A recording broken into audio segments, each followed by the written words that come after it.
नमस्कार दोस्तों, क्या आपको आपके प्रोडक्ट की एक्चुअल कॉस्टिंग पता है? जितने भी मैन्युफैक्चरर भाई हैं हमारे, उनको अपने प्रोडक्ट की एक्चुअल कॉस्ट नहीं पता होती कि मैं ये प्रोडक्ट प्रोड्यूस कितने में कर रहा हूँ। बहुत सारे लोगों को नहीं क्लियर होता है। लास्ट तक इस वीडियो को देखिएगा, आपको आपके सारे डाउट्स के सोल्यूशन मिल जाएंगे।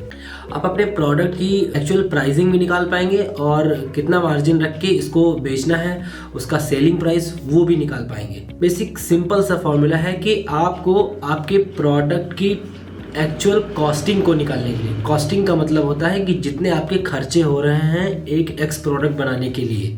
ठीक है, मान लीजिए कि ये एक हमारा प्रोडक्ट है, उदाहरण के लिए ये हमारे मैन्युफैक्चरिंग यूनिट में बनता है, सपोज करिए, और इसकी एक्चुअल प्राइसिंग क्या है वो चलिए हम निकालते हैं। तो देखिए, इसको बनाने में हमारा जितना भी मशीनरी कॉस्ट होगा वो अलग लिखेंगे। ठीक है, जितना मैन पावर का कॉस्ट होगा वो अलग लिखेंगे। अब मशीनरी मैंने अलग से क्यों बोला है, क्योंकि मशीन आपका जो है केवल बिजली खाएगी, है ना। मशीन में जो एक बार आपने 2 लाख 5 लाख 10 लाख इन्वेस्टमेंट कर दिया है वो अलग है, लेकिन अब आप कैलकुलेट किस टॉपिक पर करेंगे, जो वो कंजम्पशन कर रही है। यानी कि अगर कोई फ्यूल ले रही है तो उस फ्यूल पे डिसाइड करेंगे, या फिर अगर इलेक्ट्रिसिटी से चल रही है तो इलेक्ट्रिसिटी हम उसको जो है जोड़ेंगे एक्सपेंस में। ठीक, ये क्लियर होना चाहिए, क्योंकि जो आपने इन्वेस्टमेंट किया है वो उससे कोई मतलब नहीं है, वो साइड में है। अभी आप एक प्रोडक्ट को बनाने के लिए कितना खर्चा कर रहे हैं हम वो चीज़ कैलकुलेट करेंगे। ठीक, तो इसमें आपकी बिजली लगने वाली है, प्लस इस प्रोडक्ट को बनाने के लिए, एक प्रोडक्ट को बनाने के लिए आपका कितना रॉ मटेरियल लग रहा है वो निकालेंगे। मान लीजिए कि आप 1 किलो में 100 ढक्कन बना रहे हैं और 1 किलो का प्राइस आपके रॉ मटेरियल का 100 रुपये है, तो यानी एक ढक्कन के पीछे आपका 1 रुपया खर्च हो रहा है। क्लियर है? ना क्लियर हो तो एक बार फिर से वीडियो को रिवाइज करके देख लीजिए। ठीक, तो ये आपकी एक कॉस्ट आपकी ये हो गई, रॉ मटेरियल की कॉस्ट, ये इलेक्ट्रिसिटी की कॉस्ट हो गई।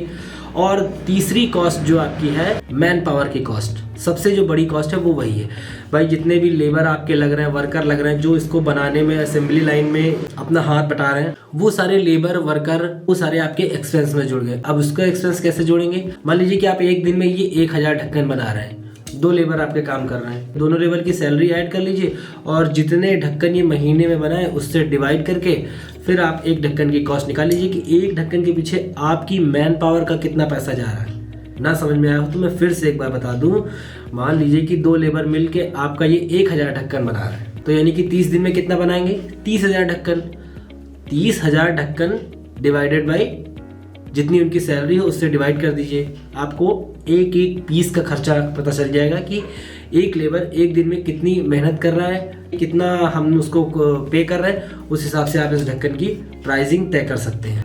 आपकी मैन पावर की जो कॉस्ट आई, आपकी जो इलेक्ट्रिसिटी की कॉस्ट आई और आपकी जो ये रॉ मटेरियल की कॉस्ट आई, इन तीनों चीज़ों को जोड़ के आपका एक जो एक्स अमाउंट आएगा वो होगा इसका कॉस्टिंग। कॉस्टिंग का मतलब है इतने में आपने इस प्रोडक्ट को बनाया है, बेचा नहीं है अभी।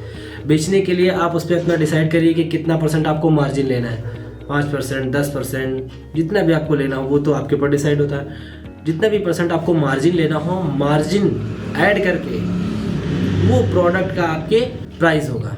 अगर आप इंक्लूडेड जीएसटी बेचते हैं तो उसमें 18% और ऐड करिए, और अगर आप एक्सक्लूडेड जीएसटी बेचते हैं तो उतना ही प्राइसिंग सही है। बहुत सारे प्रोडक्ट्स ऐसे हैं जिसमें आपको 18% जीएसटी ऐड करके ही बताना पड़ेगा।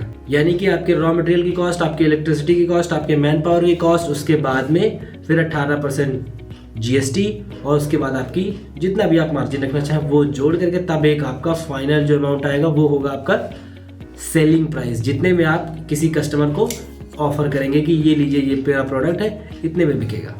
तो बेसिक सा फंडा है यार, कि बहुत सारे लोगों को नहीं क्लियर होता है कि मैं प्रोडक्ट बनाने बैठ गया, मैन्युफैक्चरिंग कर रहा हूँ, इतनी लाखों जो है लाखों की मैंने मशीन लगा ली, लेकिन मैं कॉस्टिंग एक्चुअल में नहीं निकाल पा रहा हूँ कि इस प्रोडक्ट को बनाने में मुझे कितने रुपए, कितने पैसे लग रहे हैं। ये एक्चुअल में आपको जानना ज़रूरी है, तभी आप इससे सेलिंग प्राइस निकाल पाएंगे और तभी प्रॉफिट भी तो कैलकुलेट कर पाएंगे ना। नहीं तो ऐसे आप अंधेरे में तीर मारते रहेंगे, फिर अंत में आपके बुक्स में जो है लॉस दिखेगा, उससे कोई मतलब नहीं। इसलिए एकदम सावधानी के साथ आपको आपके प्रोडक्ट की एक्चुअल कॉस्ट पता होनी चाहिए। तो उम्मीद करते हैं कि आपको इस वीडियो में जो बताया गया कंटेंट है ये अच्छा लगा होगा। अच्छा लगा तो नीचे कमेंट बॉक्स में मुझे अप्रिशिएट ज़रूर करिएगा। यहाँ तक इस वीडियो को देखने के लिए आपका बहुत बहुत धन्यवाद।